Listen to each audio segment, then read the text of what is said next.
오늘 함께 하실 하나님의 말씀은 마태복음 5장 1절로 4절 말씀입니다. 마태복음 5장 1절로 4절입니다. 교독을 하겠습니다. 제가 먼저 읽겠습니다.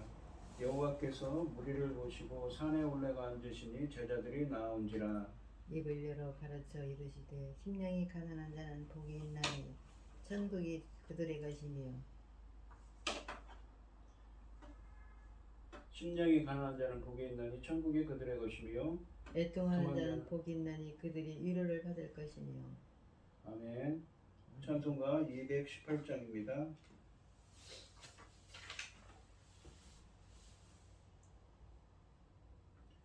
내 마음과 정성을 다하여서 주 너의 하나님을 사랑하라. 내 몸을 아끼고 사랑하듯 형제와 이웃을 사랑하라. 주께서 우리에게 명하시니 그 명령 따라서 살아가리. 널 미워 해치는 원수라도 언제나 너 그렇게 사랑하라. 널 핍박 박하는 자 위에서도 신실한 마음으로 복을 빌라. 주께서 우리에게 명하시니 그 명령 따라서 살아가리. 나 항상 주님을 멀리하고 형제를 사랑하지 못하였다.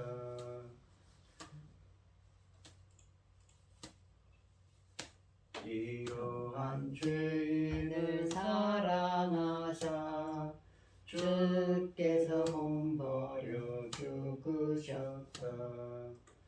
속죄인 사랑 받으리모 내 생명 다 바쳐 충성하리. 아멘. 오늘 함께 하실 하나님의 말씀의 제목은 복이 있는 사람입니다.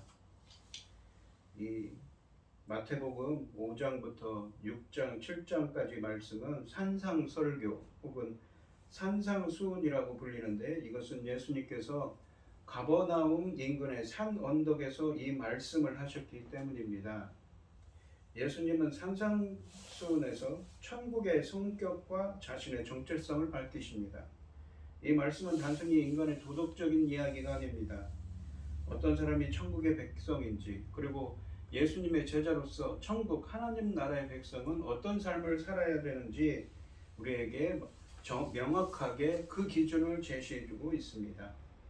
특히 이 마태복음 5장 3절부터 8절 말씀은 8가지에 걸쳐 복이 있나니라는 말씀으로 이 어떻게 해야 복을 받을 수 있는지 팔복에 대해 언급하고 있습니다. 팔복은 하나님 나라의 속성들을 드러내는 자들에게 약속된 일련의 복들입니다. 일반적으로 복이라고 하면 물질적인 것들을 많이 생각하는데, 여기서는 그것과는 거리가 멉니다. 복을 얻기 위해서 주님이 제시하는 여러 사항은 예수님의 제자들의 성품이 어떠해야 하는지를 가르쳐주고 있습니다. 주님이 주시는 복은 이러한 성품을 가진 사람들에게 임한다고 주님은 말씀하고 계십니다. 1절부터 이 1절과 2절 말씀을 보시면, 예수께서 무리를 보시고 산에 올라가 앉으시니 제자들이 나온지라. 입을 열어 가르쳐 이르시되 라고 하십니다. 이 마태복음 4장 25절을 보시면 이때 어마어마한 무리가 예수님을 따르고 있었습니다. 주로 그분이 행하신 기적들 때문이었습니다. 그러나 예수님은 그저 이 추종자 무리가 아니라 예수님을 찾고 계셨습니다. 이제 예수님의 제자는 어떤 사람들인지 설명할 때가 왔습니다. 그래서 산 위에서 말씀하고 계신 것이지요. 3절에 보시면 심령이 가난한 자는 복이 있나니 천국에 그들이 것이며 라고 하십니다. 여기서 보시면 심령이라고 되어 있는데, 이 말은 이 푸뉴마인데 이 인간에게 쓰이면 이것이 인간의 영혼이라는 의미가 있습니다. 이 영혼이 가난한 자라는 표현을 씁니다. 이 가난한 자라는 말은 헬라어로 프토코스라고 해서 상징적인 의미로는 이 영적인 것에 갈급한 영적인 가치에서 결여된 이라는 의미입니다. 심령이 가난한 자는 영적으로 갈급한 자, 즉 하나님의 은혜를 갈망하는 자입니다. 이러한 사람이 마음이 낮은 겸손한 사람입니다. 이 푸토코스라고 되어 있는 가난한 자라는 말이 헬라어가 어디에 구약 성경에 보시면 이사야서 57장 15절 말씀에 쓰여져 있습니다.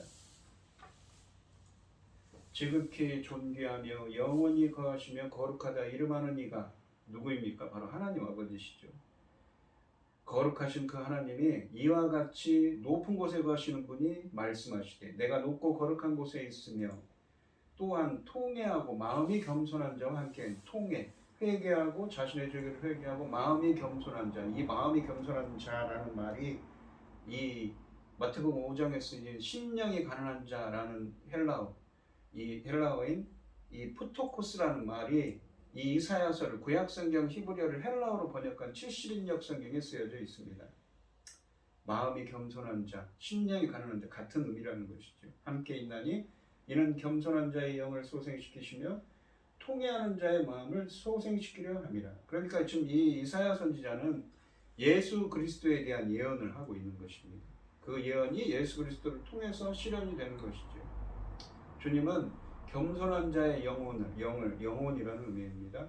소생시키시면 살아나게 하고 통회하는 자의 마음을 소생시키려 합니다. 소생시키신다고 말씀하십니다.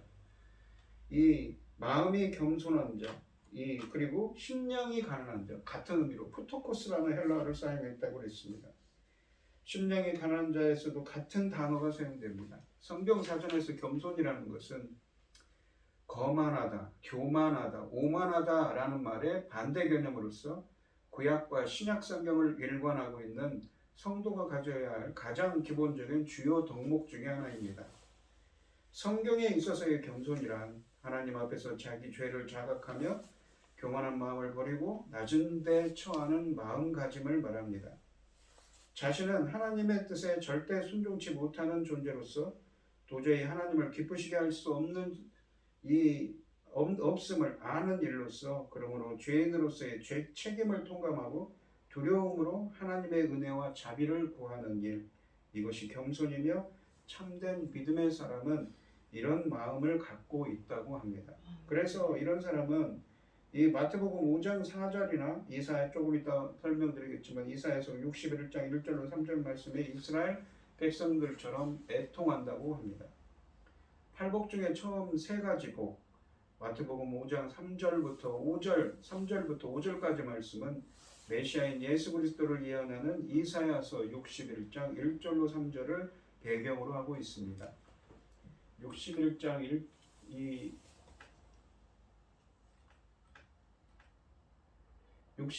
이사야서 61장 1절 말씀을 보시면 주 여호와의 영이 내게 내리셨으니 주님의 영, 성령이 내게라는 말을 여기서 히브리어로 R이라고 해서 위에입니다. 위에 내게 내리셨으니 이는 여호와께서 내게 기름을 부으사, 이 기름을 붓다라는 말이 히브리어에도 있는데 이 말을 헬라어로 번역한 70인역 성경에서 크리스토스라는 말을 썼습니다. 그래서 예수님을 예수 그리스도라는 말을 씁니다. 기름 부으신 분, 가난한 자에게, 가난한 자라고 써있는데 이것이 70인역으로 번역한 성경에서 푸토코스라고 번역을 했습니다.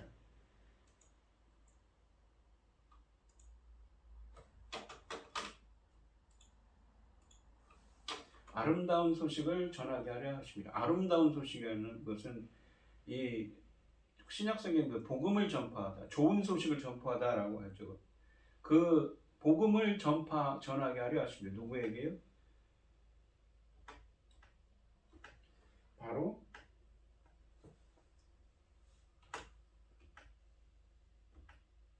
가난한 자에게, 심령이 가난한 자, 겸손한 자에게 말입니다. 하나님의 은혜를 갈급하게 여기는 자에게, 나를 보내사 마음이 상한 자를 고치시며 포로된 자에게 자유를, 갇힌 자에게 노임을 선포하며 라고 말씀하십니다. 이 하나님의 영이라고 했는데 이것은 이 하나님의 성령 하나님이라고 그랬죠. 그리고 이 기름을 붓는다는 것은 크리스토스, 신약 성경에 나오는 메시아를 뜻하는 말이라고 그랬습니다. 그리고 가난한 자는 푸토코스라고 그랬습니다. 아름다운 소식을 전한다는 것은 무엇입니까? 바로 복음을 전파한다고 했죠. 70인역으로는 신약 성경에 나오는 요한겔리죠. 복음을 전파하다라는 말입니다. 이스라엘은 이사야서 59장에서 죄를 고백하고 회개하고 슬퍼했습니다. 자신이 스스로 죄와 사망으로부터 벗어날 수 없는 존재임을 알기 때문입니다. 그리고 이사야서 60장부터 62장까지에서는 그들이 회개하자 시온에 임하신 하나님이 내리시는 은혜에 관해 말씀하고 계십니다. 그러므로 이사야서의 문맥을 바탕으로 해석하면 본문에서 심령이 가난한 사람은 자신들의 죄를 회개하고 자신들의 한계를 주님께 고백하면서 오직 하나님만이 그들의 필요를 채우실 것을 확신하며 하나님만 의지하는 사람들입니다. 이 61장 1절 말씀을 다시 보시면 목마른 사슴처럼 하나님의 은혜에 갈급한 겸손한 자, 가난한 자에게 필요한 것은 바로 무엇입니까? 예수 그리스도의 복음입니다.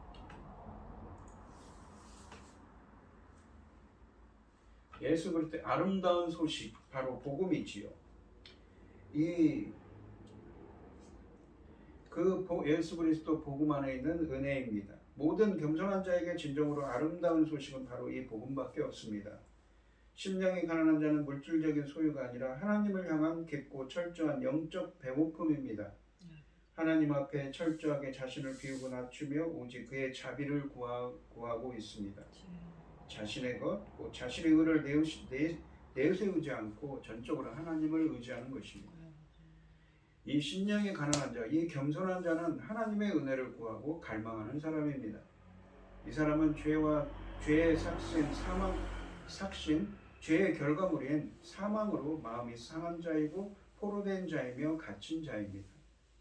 이 마음이 상한 자는 죄로 인해 찢기고 상처받은 사람입니다. 메시아이신 예수 그리스도는 죄로 인해 마음이 상한 사람들을 고쳐주시고 상처를 싸매주실 것입니다.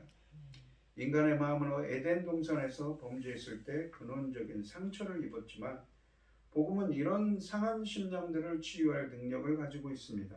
그리고 요한복음 8장 32절, 로마서 8장 1절과 2절 말씀처럼 죄와 사망에 포로된 자를 자유롭게 해방시켜 주실 수 있는 분은 메시아이신, 즉 십자가에서 죽으시고 부활하신 예수 그리스도 뿐입니다.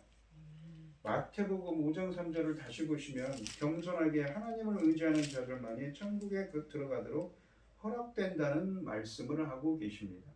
심령이 가난한 자는, 그러니까 푸토코스, 겸손한 자죠. 하나님의 그 은혜에 갈급하게 주님을 구하고 찾는 자예요. 그래서 애통한다고 그랬죠. 그들은 복이 있습니다. 왜? 어떤 복입니까? 이 세상의 복이 아니죠. 영적인 복이죠. 천국 백성, 천국이 그들의 것이며 라고 하십니다. 천국에 들어가도록 허락된다는 말씀입니다.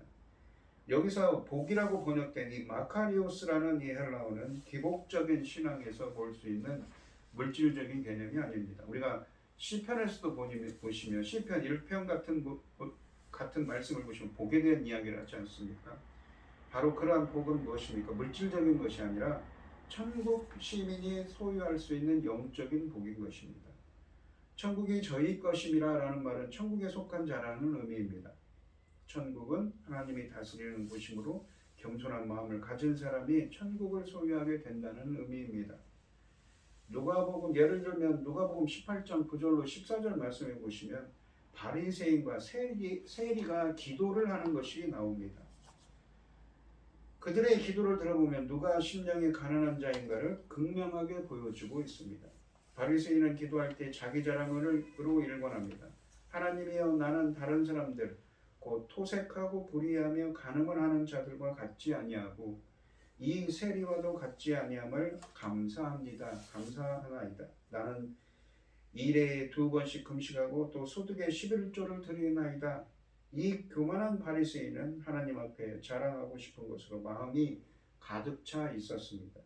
이에 비해 세리는 멀리 서서 눈을 들어 하늘을 우러러 보지도 못하고 다만 가슴을 치면서 하나님이여 불쌍히 여기시옵소서. 나는 죄인이로소이다 라고 하였습니다.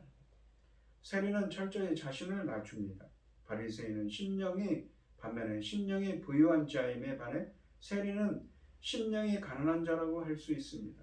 하나님의 마음은 이 심령이 가난한 자들에게 향하시고 은혜를 베푸신다고 마태복음 5장 3절에서 말씀하고 계신 것이지요. 이 5장 4절 말씀을 보시면 애통하는 자는 복이 있나니 그들이 위로를 받을 것이며, 이 애통하는 자는 위로를 받는다고 합니다. 예수께서는 애통하는 자가 복이 있다고 말씀하셨습니다. 예수님께서는 제자들에게 메시아가 오면 모든 슬픈 자를 위로하실 것이라는 이사야 선지자를 통해 말씀하신 약속을 상기시키며 그 말씀이 이루어지고 있음을 말씀하고 계십니다. 이 이사야서 61장 1절로 3절 말씀을 보시면 주 여호와의 영이 내게 내리셨으니 이는 여호와께서 내게 기름을 부으사 가난한 자에게 아름다운 소식을 전하게 하려 하심이라. 나를 보내사, 나가 누굽니까? 바로 메시아이신 것이죠. 마음이 상한 자를 고치며 포로된 자에게 자유를, 갇힌 자에게 노임을 선포하며 여호와의 은혜의 해와 우리 하나님의 보복의 날을 선포하여 모든 이 슬픈 자를 위로하되 라고 되어 있습니다. 그리고 3절에 보시면 무릇 시온에서 슬퍼하는 자에게 화관을 주어 슬픔 그 죄를 대신해, 죄라는 것은 죄를 뒤집어 쓴다는 표현인데 관용적인 구약의 표현입니다. 무엇이면 회개, 슬픔을 뜻하는 것입니다. 깊은 슬픔과 회개를 뜻하는 관용적인 표현입니다. 그 죄를 뒤집어 쓰는 슬픔을 기쁨의 기름으로 그 슬픔을 대신하며 찬송의 옷으로 그 근심을 대신하시고 그들이 의의 나무 곧 여호와께서 심으신 그 영광을 나타낼 자라 일컬음을 받게 하려 하심이라 라고 하십니다. 이 2절 말씀을 보시면 이 1절 말씀에 주 여호와의 영이 임한 존재가 모든 슬픈 자를 위로하러 왔다고 말씀하십니다. 이 위로한다는 말이 중요합니다. 여기서 이 슬픈 자라는 말은 이 헬라어로 번역한 70인역 성경 단어가 마태복음 5장 4절에 애통하는 자들로 다용 사용된 단어와 일치합니다. 자신의 죄에 대한 슬픔을 의미합니다. 그러면서 이사야서 59장부터 다시 한번 보시면 우리가 곰같이 59장 11절 12절을 보시면 우리가 곰같이 부르짖으면 왜 부르짖습니까? 그들의 죄악 때문이죠. 비둘기같이 슬피 울며 정의를 바라나 없고 구원을 바라나 우리에게서 멀다. 아까도 표현 59장부터 설명한 것을 한번 말씀으로 설명하고 있습니다. 이는 우리의 허물이 주의 앞에 심히 많으며 우리의 죄가 우리를 쳐서 증언하오니 이는 우리의 허물이 우리와 함께 있음이니라. 우리의 죄악을 우리가 아나이다. 그러니까 죄를 고백하는 거죠. 그리고 슬퍼합니다. 그 죄 때문에. 59장 20절부터 21절을 보시면 여호와의 말씀이니라. 그때 구속자가 시온에 임하며, 그 구속자라는 것은 주님이시죠. 야곱의 자손 가운데서 죄가를 떠나는 자에게, 죄로부터 떠나는 자에게, 회개하고 죄를 고백하는 자에게 임하리라. 아까 말한 11, 12절에 그런 사람들이죠. 여호와께서 이르시되 내가 그들과 세운 나의 언약이 이러하니, 이게 새로운 영원한 언약을 맺습니다. 곧 내 위에 있는 나의 영과 내 입에 둔 나의 말이 이제로부터 영원히 이제부터 영원하도록 내 입에서와 내 후손의 입에서와 내 후손의 후손의 입에서 떠나지 아니하리라 하시니라. 여호와의 말씀이니라. 이 죄를 고백하고 죄를 인정하고 죄를 회개하는, 슬퍼하며 회개하는 사람들에게 영원한 언약을 맺었습니다. 그러면서 60장 1절에 보면 일어나라 빛을 발하라.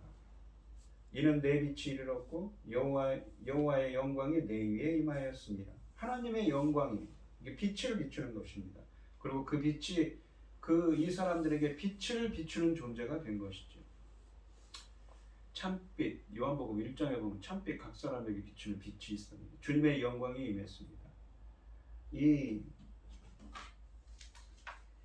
이사야서 59장 말씀에서 부르짖으며 슬피 울고 죄를 자복하여 회개하는 자에게 구속자가 임하고 영원한 언약을 맺으시겠다고 말씀하셨는데, 이사야서 60장에서는 주님의 영광이 임하시고 빛을 비추시고, 그래서 이 61장 1절로 3절을 다시 보시면 주 여호와의 영이 내게 내리셨으니, 하나님의 그 빛을 비추시고 주님께서 이는 여호와께서 내게 기름을 부으사 가난한 자에게 아름다운 소식을 전하며 하심이라. 나를 보내사 마음이 상한 자를 고치며 포로된 자에게 자유를 갇힌 자에게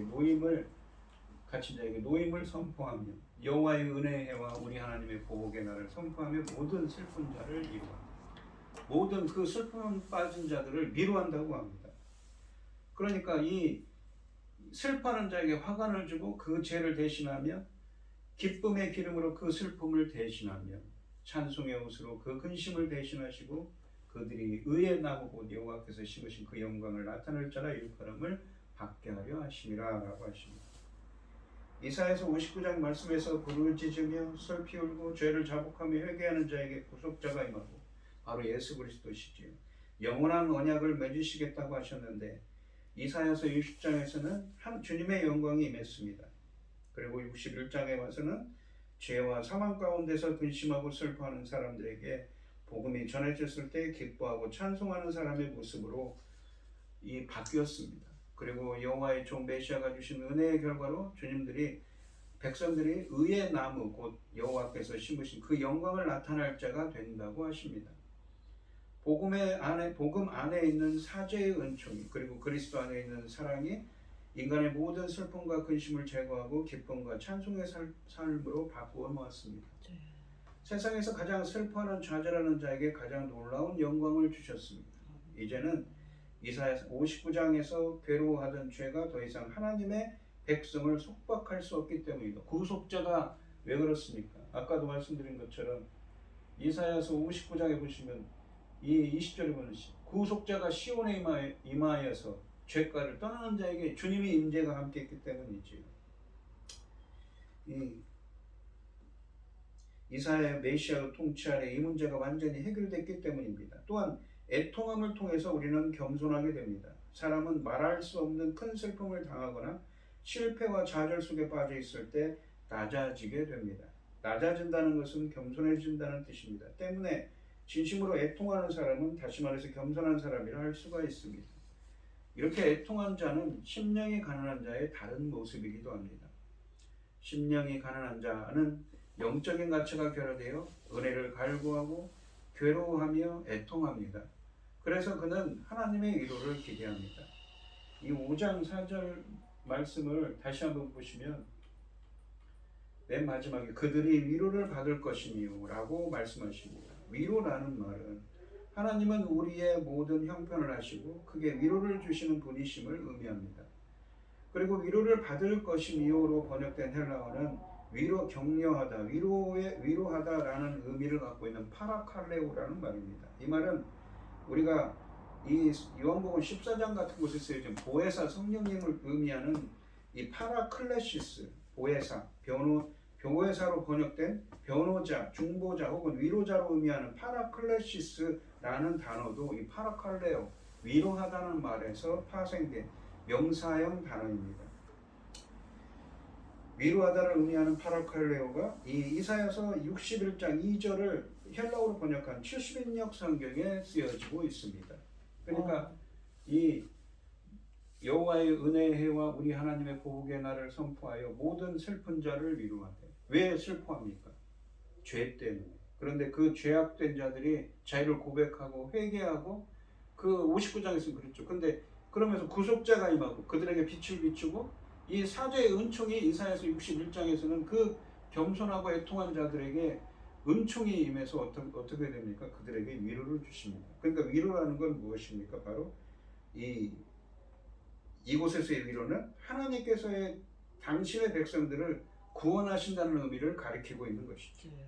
다시 정리하면 이사야서 59장 말씀에서 부르짖고 슬피 울고 죄를 자백하며 회개하는 자에게 구속자가 임하고 영원한 언약을 맺으시겠다고 말씀하셨는데 이사야서 60장에서는 주님의 영광이 임하셨고 61장에 와서는 죄와 사망 가운데서 근심하고 슬퍼하는 사람에게 복음이 전해졌을 때 기뻐하고 찬송하는 사람의 모습으로 바뀌고 주님의 위로가 임합니다. 즉 본문 말씀의 위로는 하나님께서 당신의 백성들을 구원하심을 가리키고 있는 것이지요. 또한 마태복음 5장 4절 말씀에서는 위로받다를 의미하는 이 파라칼레오가 신적 수동태라고 하는 쓰여져서 하나님에 의해서 친히 위로를 받게 될 것이라는 의미입니다. 그리고 이 단어의 시상이 미래입니다. 이 헬라어에서 미래라는 것은 단순히 시간적인 미래를 가리킬 뿐만 아니라 미래에 반드시 일어날 사실, 미래에 반드시 이렇게 될 것이라는 사실을 가리키는 것이지요. 따라서 애통하는 자들은 틀림없이 메시아이신 예수 그리스도의 이 위로를 받을 것입니다. 이러한 종말론적인 소망이 있기에 애통하는 자는 복이 있는 것입니다. 예수님께서는 제자들에게 메시아가 오면 모든 슬픈 자를 위로하실 것이라는 이사야 선지자의 약속을 상기시키셨습니다. 3절 말씀과 연결해 볼 때 겸손, 즉 하나님 앞에서 자기의 무가치함을 깨닫는 것은 또한 죄에 대한 슬픔을 요구한다는 것을 의미합니다. 예수님을 쫓는 자들이 죄에 대해 애통합니다. 그렇다 하더라도 하나님의 약속은 확실합니다. 저희가 위로를 받을 것이며 라고 말씀하십니다. 하나님만이 죄에 대한 슬픔을 제거하실 수 있습니다. 하나님만이 죄를 용서하고 없애실 수 있습니다. 그들의 상급이 천국에 있다는 것을 알기에 그분을 위한 고난당한 자들에게 하나님만이 위로를 주실 수 있습니다. 거기서 이 요한계시록 7장 17절 말씀처럼 하나님께서 저희 눈에서 모든 눈물을 씻어 주실 것입니다. 예수님께서는 제자들에게 그분을 따르는 것이 명성과 인기, 부를 뜻하지 않는다고 설명하셨습니다. 오히려 그것은 슬픔과 애통, 고난을 의미합니다. 고난을 의미한다는 것이 더 적절합니다. 그러나 그들은 하나님께서 그들의 위로가 되실 것임을 늘 알게 될 것입니다. 누가요? 바로 예수님의 제자들이지요. 우리들도 예수님의 제자들이 되어야 됩니다. 예수님의 제자들은 어떻습니까? 심령이 가난한 자고 애통한 자입니다. 자신이 저지른 그 애통에 대해 자신을 스스로 구원할 수도 없고 자신의 부족함을 알기 때문에 애통하고 갈급히 하나님의 은혜를 구하는 자입니다. 또한 애통하는 자는 복이 있다라는 말은 모순처럼 보입니다. 애통은 행복하지 않은 것이기 때문입니다. 그러나 복으로 이어지는 애통이 있습니다. 예수님을 따르는 제자는 죄에 대해 애통합니다. 자신의 죄, 친구와 가족, 교회의 죄, 약자에 대한 억압 같은 사회적인 죄, 불신과 감사할 줄 모르는 것을 애통합니다. 하나님은 그러한 애통을 위로하십니다. 죄에 대한 애통의 복이 있습니다. 이것이 제자들을 죄에서 하나님과 의로 이끌기 때문입니다. 야고보는 이 시편 51편 1절로 12절과 시편 119편 136절에 그들이 주의 법을 지키지 아니하므로 내 눈물이 시냇물같이 흐르나이다를 따라서 똑같이 애통을 요청하고 있습니다. 이 야고보서 4장 8절과 9절을 보시면 하나님을 가까이 하라 그리하면 너희를 가까이 하시리라. 죄인들아 손을 깨끗이 하라. 두 마음을 품은 자들아 마음을 성결하게 하라. 슬퍼하며 애통하며 울을지어다. 너희 웃음을 애통으로 너희 즐거움을 근심으로 바꿀지어다 라고 합니다. 그리고 약속이 이런 자들에게 약속이 뒤따릅니다. 10절에 보면 주 앞에서 낮추라 그리하면 주께서 너희를 비시리라. 오늘 본문에 있는 것처럼 겸손한 자고 애통하는 자들에게 위로를 주시고 기쁨을 주시고 하나님 나라의 백성으로 삼아주시는 것이지요. 예수님은 올바르게 애통하는 이들에게 하나님의 위로를 약속하셨습니다. 오늘 본문 말씀을 보시면 이 산상수훈이 뭐라고 그랬냐면 제가 서두에도 말씀드렸듯이 이 산상수훈은 그냥 단순히 윤리적인 말씀이 아니라 예수님의 제자로서 예수님을 따르는 예수님의 제자로서 어떤 삶을 살아야 되는가 그리고 하나님 나라의 백성은 어떤 사람들이 바로 하나님 나라의 백성인지 알게 해주신다고 표현합니다. 말씀하고 있다고 했습니다. 그러면서 복이 있나니라는 말이 이 복이라는 것이 이 세상의 물질적인 복이 아니라 바로 영적인 복, 천국의 복, 천국 백성으로서의 살아가는 자들에게 주시는 그 영적인 복에 대한 것이지요. 그래서 이 산상수훈이 중요한 것입니다. 3절에서는 심령이 가난한 자가 되어야 됩니다. 심령이 가난한 자는 무엇입니까? 바로 겸손한 자. 영적인 것에 갈급해서 주님을 찾고 구하고 찾고 두드리는 자들입니다. 그 다음에 애통하는 자는 복이 있다고 했습니다. 왜 그렇습니까? 왜 애통합니까? 이 이사야서 59장부터 이사야 선지자의 예언의 말씀이 이 말씀을 그 무엇인가 예수 그리스도를 통해서 그것이 실현된다고 그랬지요. 59장, 60장, 61장 말씀을 예로 들었습니다. 죄 때문에 슬퍼하고 괴로워하고 애통하는 자들에게 구속자가 임합니다. 죄가를 떠나는 자에게 하나님의 은혜가 임하죠. 그들에게 60장에 가면 빛을 비춥니다. 그리고 61장에 와서는 그들의 근심과 애통함을 기쁨으로 바꾸죠. 그들에게 위로를 주십니다. 그들에게 복음을 전파해서 그 가난하고 애통한 자들에게, 겸손한 자들에게 주님의 복음이 전파되고 그들을 천국의 백성으로 삼아 주신다. 그러한 영적인 은혜를 주신다고 말씀하고 있는 것입니다. 우리 성도님들도 심령이 가난한 자, 겸손한 자, 애통한 자가 되셔서 모든 위로의 하나님이 주시는 천국의 복이 함께 하시는 은혜가 함께 하시기를 주님의 이름으로 축원드립니다. 기도하겠습니다. 하나님 아버지 감사합니다. 예수님의 말씀처럼 이 산상수훈의 말씀처럼 심령이 가난한 자, 겸손한 자, 주님의 영에 주님의 은혜에 갈급한 자, 또 애통하며 나 자신은 스스로 무엇인가를 아무것도 할 수 없는 존재임을 하나님 앞에서는 전혀 의롭지 않은 존재임을 깨닫고 스스로 슬퍼하며 부르짖는 자들에게 베푸시는 그 은혜와 감사와 기쁨의 은혜가 위로의 은혜가 함께하여 주셔서 저희들도 예수님을 따르는 제자들처럼 심령이 가난한 자, 겸손한 자가 되게 하여 주시옵시고 애통한 자가 되게 하여 주시옵소서. 이 모든 말씀 거룩하신 예수님 이름으로 기도합니다. 아멘. 찬송가 289장입니다.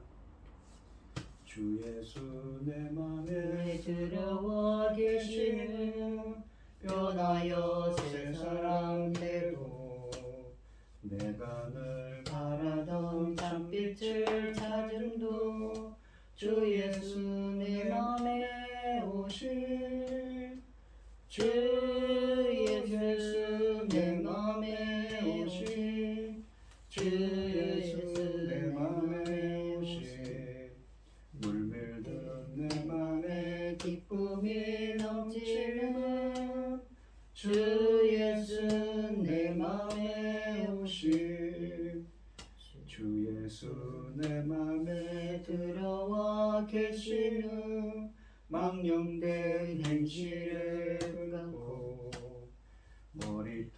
머리털보다도 더 많은 내 죄가 눈보다 더 희어졌네.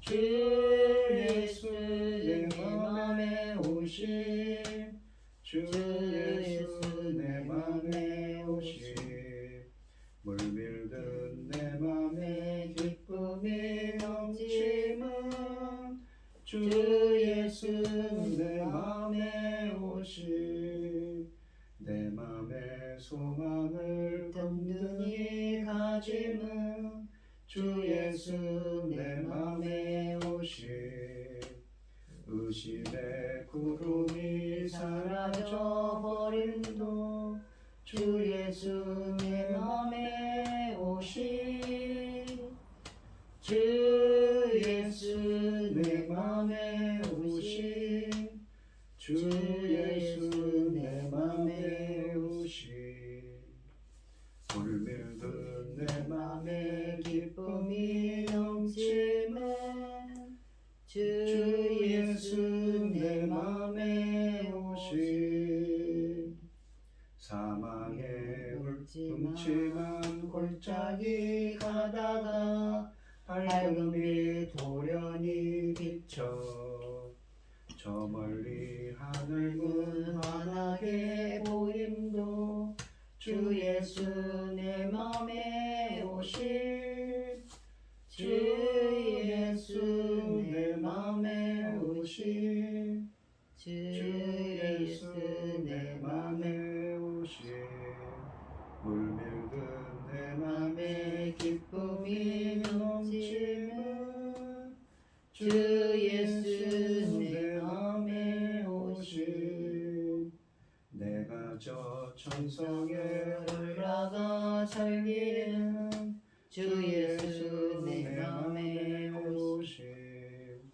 전성에 올라가 주님을 뵈니 그 기쁨 비길 데 없네. 주 예수 내 맘에 오신 주 예수 내 맘에 오신 물들듯 내 맘에 기쁨이 넘치면 주 예수 내 맘에 오신. 기도하겠습니다. 우리에게 모든 것을 주신 하나님 감사드립니다. 오늘 주신 귀한 말씀처럼 저희들도 심령에 가난한 자, 애통한 자가 될 수 있도록 주님 인도하여 주시옵소서. 이 시간 주님께서 주신 많은 은혜와 사랑에 감사드리며 귀한 예물을 드리는 손길들이 있습니다. 주님께서 이 손길마다 기억해 주시고 이 간과 기도에 귀 기울여 주시고 응답하여 주셔서 하나님의 기뻐하시는 뜻을 행할 수 있도록 인도하여 주시옵소서. 기뻐받아 흠양하여 주실 줄 믿사오며 이 모든 말씀 거룩하신 예수님 이름으로 기도합니다. 아멘. 축도하심으로 오늘 예배를 마치겠습니다. 이제는 주 예수 그리스도의 은혜와 아버지 하나님의 극진하신 사랑과 성령의 교통하심이 심령이 가난해지기를 애통하기를 원하는 성도들 머리머리 위에 이제로부터 영원히 함께 있을지어다. 아멘.